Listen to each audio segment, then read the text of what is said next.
Today on Locked On Red Wings, can Dylan Larkin finally hit the 40-goal marker? We'll break down him and more on our first edition of player previews for the 24-25 season.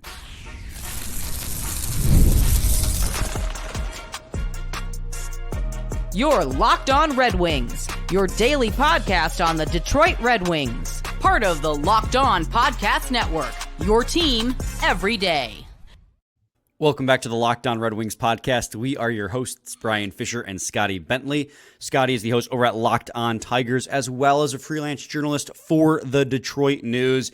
And today we take our first step towards the 2024-25 Red Wings season as we begin player previews. We're going to do Dylan Larkin here first for you guys, Erik Gustafsson in segment 2, and then Christian Fischer in segment 3. But before we get to that, I gotta let you guys know that today's episode is brought to you by FanDuel. Make every moment more.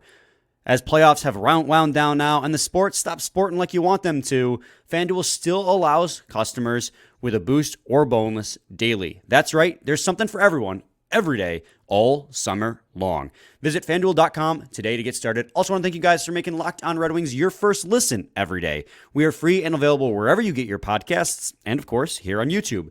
Part of the Locked On Podcast Network, your team every day. Scotty, first of all, happy Monday. Incredible win by the Tigers on, Saturday night? That winning that for Jim Leyland with 3 comeback innings. Incredible. Yeah, it was a fun game, man. It's one of the more fun games of the year. It's unfortunate it comes when kind of fandom has died down post-deadline, but still a really, really cool game for sure. And I mean, today, this is always the first player preview that we do always makes me a little bit more excited than normally talking to you, because it's just like, this is the first step, right? Like you said in the cold, like this is the first step toward, we're done talking about last season. We're done talking about the off season. This is the first time that we truly take a step forward and only are looking at the upcoming season ahead. It's right around the corner, baby. Yeah, absolutely. And who better to lead off the player previews with than the captain of the Detroit Red Wings himself, Dylan Larkin. Yeah, Dylan Larkin, who dunk. I feel like we do absolutely. it almost every year. He's one of the first people we get. It's just like, it's Dylan Larkin. Like, yeah. Right. Larkin, who just turned 28, so this will be his age 28 season because he turns 29 next offseason. Just came off a season where he played 68 games because he had a couple short stints outside of the lineup for a myriad of reasons, where he scored 33 goals, which was a career high, 36 assists for 69 points.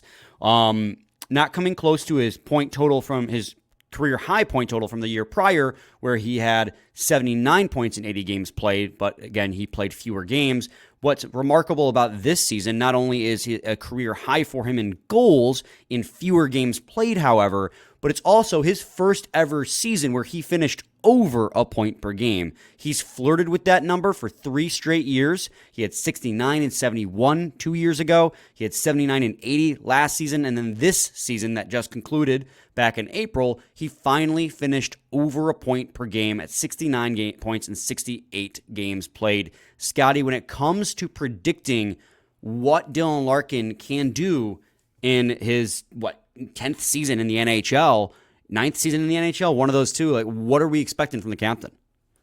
You're expecting point a game at this point, man. And that's not a demand or anything. That's his own doing, right? Like, he has each of the last 2 or 3 seasons when he's been on the ice has increased his production even more and even more. And I think we were talking about it just before we hit record off air here. Like, for me personally, the biggest thing that has led to him being viewed as he does now as like the true 1C of this hockey team, honestly, has like he reached, and eclipsed a point a game player.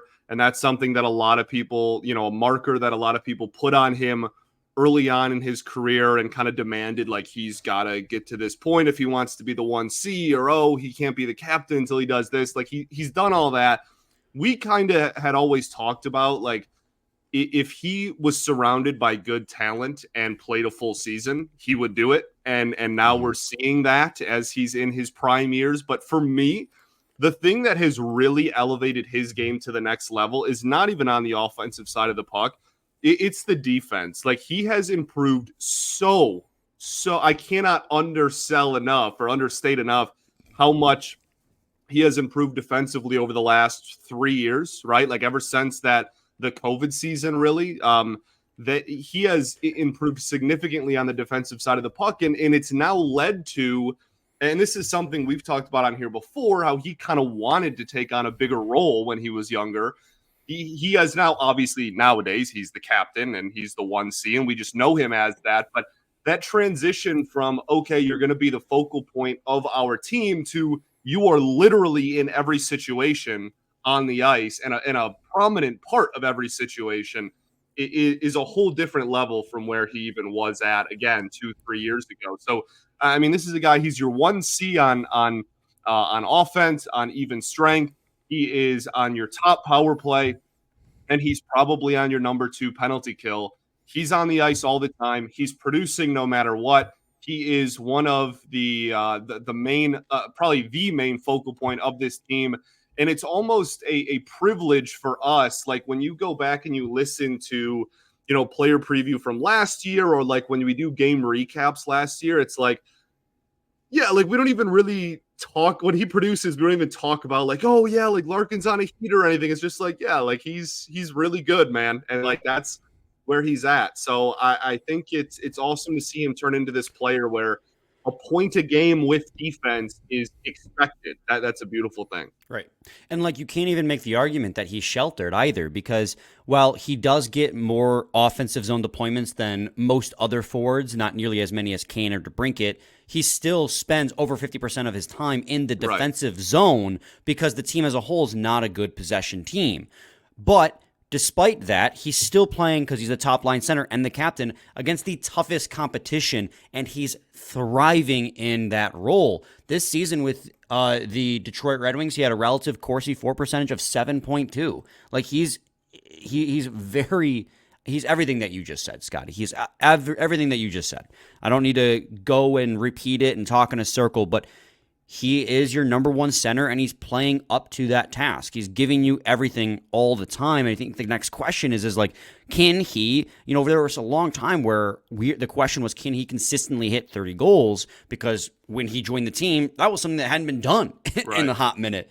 But now the legitimate question is, can he hit 40 goals? Because last year, in only 69 games, he was on pace for 39.8 goals, which, if you want to round it up, which I like to do, that's 40 goals. He was on pace for 40 goals last season. I don't think it's out of the realm of expectation, or out of the realm of possibility, rather, that as this team around him improves, it makes him better. And to your point that you stated just a few minutes ago, that like a lot of his improvements in terms of point production has come via his improvements as a complete hockey player. Like, he's not, those offensive tools that he's always had, like, yes, it's improved, and he's adjusted to the NHL game. He's a seasoned vet at this point. But it's also what he's doing on the defensive zone that's leading to points. And as this team gets better defensively and they possess the puck more, that's only going to continue to further his opportunities to score goals. I genuinely think that he will score 40 if he can play an entire season of 82 games. And that's the big availability is, a big thing. What's our favorite thing to do on this show? It's prorate. Okay, it's our favorite thing to do here. We've been doing it for years. We're huge prorating guys, and if you look at last season, if you prorate that over 82, man, you're talking about a top of the line, like true 1C, pretty incredible year. Even without it, you are. I completely agree. At this point, it's just about staying on the ice for 82 games, and that's something that, if he does, I think we can not only hope for, but honestly expect. I think we really can expect a borderline, 40, even 40, 50 type of season. Absolutely. I mean, there's not much. We have these conversations when we talk about players who have been around for a long time or are also just very good. Like, they're so well defined in how they do everything well that there's almost nothing to talk about in regards to that player, even though we just talked 10 minutes about it, because, like, this is Dylan Larkin. We all know Dylan Larkin. He's going to give you at least 30 goals if he stays healthy, and I think if he plays all 82, 40 goals is a very distinct possibility. But, like, that's Dylan Larkin. That's just expected at this point. Absolutely. So we're going to head to a quick break. When we return, we're going to talk Erik Gustafsson, the first of the newcomers that we will discuss in our player preview saga. So stay tuned to segment 2 of Locked On Red Wings. Got to tell you guys today about Indeed. They're driven by the search for better, but when it comes to hiring, the best way to search for a candidate isn't to search at all. Don't search, match with Indeed. If you need to hire, you need Indeed. Indeed is the matching and hiring platform with over 350 million global monthly visitors, according to Indeed data, and a matching engine that helps you find quality candidates fast. And Indeed doesn't just help you hire faster. 93% of employers agree Indeed delivers the highest quality matches compared to other job sites, according to a recent Indeed survey. Leveraging over 140 million qualifications and preferences every day, Indeed's matching engine is constantly learning from its preferences so that the more you use Indeed, the better it gets. So join over 3.5 million businesses worldwide that use Indeed to hire great talent fast. And listeners of this show will get a $75 sponsored job credit to get your jobs more visibility at Indeed.com/lockedon. Again, that's Indeed.com/lockedon for a $75 sponsored job credit. Indeed.com. Terms and conditions apply. Need to hire? You need Indeed. Indeed you do. Segment 2, Locked On Red Wings podcast. Scotty, let's talk now about Erik Gustafsson. Erik Gustafsson last year with the New York Rangers put up 31 total points in 76 games played, 6 goals, 25 assists. Obviously, we know that the New York Rangers went on to win the President's Trophy and ultimately got eliminated in the playoffs. When it comes to Erik Gustafsson, like, what do we think we got in this kind of player? Yeah, well, this is, I think you and I are pretty excited about this swap for him, swapping with Gustafsson. I couldn't figure out how I wanted to word that sentence. I knew where you were going. And I'm pretty intrigued by it. I mean, this is a lot of production that walked out the door in Shane Gustafsson, albeit a lot of special teams production. But even, toward the end of the season, kind of ticked back up a little bit at the 5-on-5 production as well. Was obviously a quarterback, but was unbelievably sheltered. Like, he literally could not step on the ice if the puck was in the Red Wings zone. He was only deployed in the offensive zone because he was, honestly, I mean, we can call it what it is, a liability on the defensive side of the puck, and he's a defenseman. So that's not like the best situation in the world, but he was obviously, again, a really, really good quarterback for this team. And so I think that this is kind of if you want to point to one move about, like, kind of what we talked about in Friday's episode of the coaching staff and getting players that are more fit for the system. This is kind of the poster child for that, right? Like, this is, he's obviously still an offensive-oriented player, but you're taking a little bit of offense away from what you got from Gustafsson, but you're hopefully improving the defense in the same role. Can your quarterback on the power play too, or can your like offensive driving defenseman that plays third pair be a little bit more defensively responsible? That is the big question. That's what they're hoping to accomplish with him. I'm pretty intrigued by this addition, all things considered. Yeah, I don't want to overstate too, like, how much better he makes the team defensively. I think we discussed it, right? We use the term marginally. I think, and we talked to John Chick of Locked On New York Rangers just last week. So go listen to that if you want to hear more in depth from somebody who watched him play for a full 82 games. Well, 76 for Erik Gustafsson. He is a guy who is not going to look lost in the defensive zone if he's out there. That is what John said. That is really sad that that's the bar you have to get over when talking about this, player swap, as you put it, between him and Gustafsson. But I'm just looking for a guy who, in a sheltered, because he's still going to be a sheltered third pair defenseman on this team. But I'm just looking for a guy who, when they're sheltered, isn't going to just try and tip a puck in front of our own net rather than, win the physical battle trying to get the guy out in front. Like, I'm getting off on a tangent. I don't want to just rail on Gustafsson the whole time.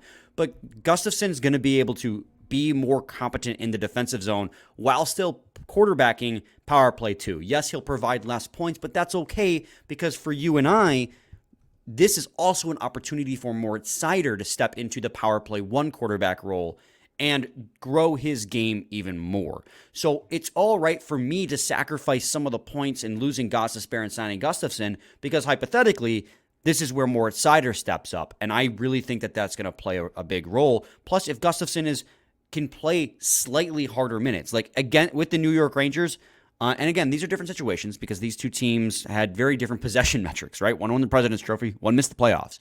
But Gustafsson, according to Dauber Hockey Frozen Tools, had more difficult deployments than Gustafsson in terms of quality of competition. So it's just a combination of those things that make me happy or make me excited about Gustafsson's game because he's going to be slightly better defensively because he can play against harder competition, which is going to make Seider's life a little bit easier.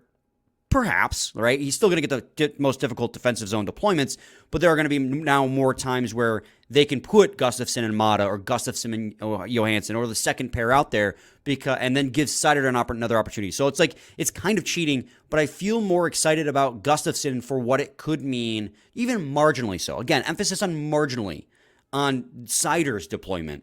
So, and I think he'll be, in terms of actually previewing the player, like I think he'll give us exactly what we expect. He's going to be a sheltered third pair defenseman who's going to be competent in the defensive zone and give us about 30 points, which is exactly what you signed him to do. Yeah. I think it's a good point to not make it sound like this dude is very far from like clamps defensively, right? We're talking about a guy who is hopefully a little bit better than Ghost, which is not right, like a very low bar. Like there's still going to be, I'm sure, some frustrating moments with him defensively and whatnot. Like this is at the end of the day, a third pair defenseman, but for the role that he is filling, I'm not even asking for him to be like, oh, wow, I'm surprised by how good he is defensively. I'm not expecting that. I'm not asking for it. I am just hoping that there can be a little bit more creativity with the deployments this year, right? Like we talked about it at length last season. That top pair was started off in the defensive zone pretty much all the time, and the third pair started in the offensive zone pretty much all the time. You want Seider to have more of an effect on the offense because he's good, and that would help your offense. And in the same breath, you have to do that by the guys lower in the lineup card being able to be somewhat playable even in the offensive zone. So he's going to be sheltered. Like you said, he is mostly going to get offensive deployments, all of that. But if you can even open, the door a little bit, just like a sliver for a little bit more creativity on your deployments and a little bit more freedom, I guess is the word I'm honestly trying to look for here. With how you can deploy your blue line, that can go a long way over the course of 82. Isn't it crazy that we're excited over just a sliver of improvement in terms of defensive deployment, variability? Yeah. That's crazy. We're going to head to a quick break. When we return, we will return talking about Christian Fischer. Dog. Well, I won't spoil it. He's a dog, though. So stay tuned. Segment 3 of Locked On Red Wings. Got to talk to you guys today about FanDuel. I love sports. I mean, we host a Red Wings podcast, so we better love sports. He even hosts the Tigers podcast, so he loves sports even more so than I do, especially those Detroit sports. But right now, there's not much going on for sports. Red Wings don't play until September, and as far as at least preseason goes, the Tigers post-trade deadline have lost a lot of their most exciting players. But FanDuel, the sports never actually stop. And they let you keep going whenever you want. All you got to do is open the app and dream up bets anytime you're in the mood. And this summer, FanDuel is hooking up all customers with a boost or bonus daily. That's right. There's something for everyone every day, all summer long. So head over to FanDuel.com and start making the most out of your summer. FanDuel, official sports betting partner of Major League Baseball. Segment 3, Locked On Red Wings podcast. All right, Scotty, Christian Fischer. He's a dog. We know him. We love him. Last year with the Detroit Red Wings, he played in 79 games, only missing 2, had 5 goals, 14 assists for 19 points. That is a step down from his final season with the Coyotes, where he had 27 points, 13 goals, 14 assists. What kind of role are we expecting, and what kind of production are we expecting from Christian Fischer this year? If we get a copy and paste from last year, I'm happy. We talked about the kind of the drop off maybe in production from Arizona a little bit during the season last year. Like, it's just worse team, worse role, right? Like, the Coyotes were really bad when Christian Fischer was on that team, and so there was a little bit more room for production there. I really, that's all I chalk it up to personally. Yeah, more opportunity for him on a team that bad. Right, yeah, higher up in the lineup card, etc. Like, yeah, just more of a bigger role for him over there. I love Christian Fischer, and I think that he's very quickly become kind of a fan favorite, if you will, just because of the kind of gritty style that he plays. Look, if we get bottom 6, fourth line even, a guy that can play 82 games in that role, be really sound defensively, and also be a PK specialist, just like he was last year, then that's a win, and he's well worth the money. Yeah, I mean, this is a guy that, when we did the who stays, who goes, we pegged as a guy who stays. And we were talking about a team that needed changes on the roster, and we were like, if we can fit him in on the offense, absolutely keep him. He was a key part of that shutdown line with Rasmussen and Kopp. He's a fan favorite in the locker room too. Like, he's a player favorite. Eisman even talked about that, about how much Christian Fischer meant to the locker room. Like, he brings, I hate to use the term, but he brings so many intangibles off the ice as well and onto the bench. But like, when he plays, like, he gives it his all. And yes, he's only, and again, not to overstate his on-ice importance, like we're trying to sing these praises of these players, but he's going to be a really valuable defensive forward in the bottom 6, and he's going to play some penalty kill. I know he was like if there was a third penalty kill line, he would be on it. Like, you got Kopp, you got Comfort, you got Larkin. So there's not a lot of space to squeeze in, especially now you have Mott on the penalty kill, but he's very capable of being a good penalty kill forward. He's a great, let's say, 4th or 5th option for the Detroit Red Wings. And like, I don't say 4th or 5th option as like a bad thing. That's a good thing. It's a good thing that the Detroit Red Wings going in this year have so many options on the penalty kill, because it means your team got better defensively on the forward group. Christian Fischer is what he is. He is just a really good defensive-minded forward, can spend time at center, and he's going to play bottom 6 minutes, and he's going to be good in that role. I do think he does have a little bit more offense in him. I think that this year was actually an abnormality in terms of how few points he got. I think he can be a 25-point player. And that's only 6 more points. I don't think asking for 6 more points is really that egregious. That's 2 goals, 3 assists, or 4 assists, 1 goal. And, it sounds like just a marginal increase, but those 5 points could mean the difference between a couple of games, won and lost. So he had 27 points in 80. He had 10 and 53 the year before. He had 11 and 52. So he's been a little bit banged up, and then COVID happened historically. But in seasons where he's played at least 7, he's always flirting around the 20-point marker. So I think that that's a very realistic opportunity. I just don't know if he'll get it in the role that they're going to have him if they run it back with this like shutdown line role, right? Yeah. Like, that's part of the reason Andrew Kopp's points suffered so much this season, was because he was playing a primarily defensive deployed system. He was shutdown role. I don't need to keep saying it. So if he gets a little bit more opportunity offensively, he may result in more goals. And a lot of that comes down to, like, where's Tyler Mott playing? Where's Jonathan Berggren playing? We may see a shakeup in the bottom 6. Because we saw flashes where he came dangerously close to scoring goals, and he goes to the net. He's not afraid. So if he's put on a line that gives him the opportunity to crash the net a little bit more, I think he's got a few more points in him. I really do. I love Christian Fischer. I don't want to overstate his role. Like I said, he's going to be just a really defensively minded bottom six forward, and he's going to be really good in that role. We love Christian Fischer here on this podcast. And he's technically, you could make the argument too, Scotty. So he got signed to the same contract, right, as he did last year, $1.125 million. That's technically less than he got paid the year before because the cap went up. It's a smaller percentage of the cap. So you're technically paying him percentage-wise less than you did last year against the cap. So you're paying somebody less money to play the same role that you already loved him in. Like, it's a win all the way around. I love Christian Fischer. Yeah, absolutely, man. I think, I don't know. I'm not expecting or like looking for more out of him offensively. And I don't think you are either. If there is a route for him to get more production, that would be great. But like, again, at the end of the day, you're asking him to play defense at 5-on-5 and then play penalty kill. Like, I'm not really holding my breath for him to take a step forward offensively or anything like that. I think at the end of the day, if we are, in the middle of the season or in April or something, and we're like, oh my gosh, like if Christian Fischer just scored more, we'd be much better than something has gone catastrophically wrong. Yeah, absolutely. Yeah, I mean, we dig the guy. I think that's all that you can really say. He's the dog.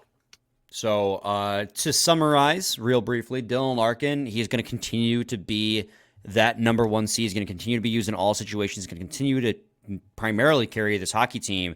And I do think it is a very real possibility he reaches 40 goals if he can play all 82 games. Yeah. Erik Gustafsson, I think he's going to give us exactly what we signed him for. He's got a long track record of doing that, of being a power play 2 quarterback, maybe power play 1, depending on how those shake out. He'll be a sheltered third pair defenseman that will still make that third pair better by proxy of being competent in the defensive zone. And then Christian Fischer, bottom 6 forward, shutdown role. He's going to give you exactly what you did last year. He might have a little bit more offense in him, but we're not going to be bummed if that doesn't bump up, because that's not what's expected from him. Correct. I agree. Awesome. Any final thoughts, Scotty? I don't think so, man. We ball. We do ball. We'll be back with a new episode on Wednesday because we're done 3 episodes a week. So stay tuned for more player previews then. Same time, same place. It's your team every day. Every day.